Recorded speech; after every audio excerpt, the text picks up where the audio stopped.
Here I'm asked to simplify the following where I can add or subtract these square roots.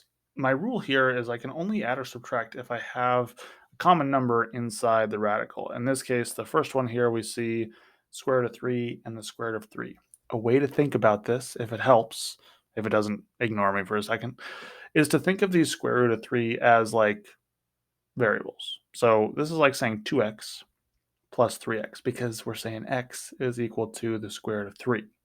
So it's really simple because 2x plus 3x is just 5x. And so I'm just plugging this back in here. My final answer is just 5 root 3. When I look at these, because they're the same, whatever number I'm being multiplied by that square root, I can just add together. Now I know there's a lot of arrows, but hopefully you were listening. In this case here, the first one is 5 root 3. The second one here, a little bit tougher because we don't have the same number. If we don't have the same number, we have to see if we can simplify what's inside here first. I know the square root of 8 is 4 times 2, 2 times 2.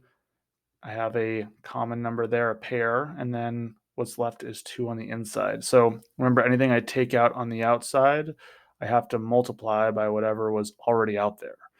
Now what that becomes is just 6 root 2. Now I bring down the rest of the equation, which is plus root 2. And remember that there's really just like this imaginary 1 in here because 1 times root 2 is just root 2.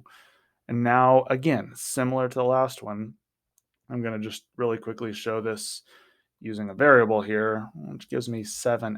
So really this one here, 7 square root 2. And last one here, I'm going to do in a different color so I don't mix this up. Don't have the same radical. Square root of 6 is already as simplified as it gets, but here I can simplify this a little bit more. These break down to 3 and 2. I pull out a 2 on the outside, so it becomes 2 times 4. What's left on the inside is still 3 times 2. So bring down the rest of this at the same time.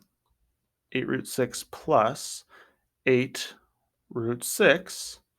And if I were to think of this with the variables, again, only if this helps you, do I want you to think of it this way. But in the end here, I get 16 root 6, and that is my final simplified answer.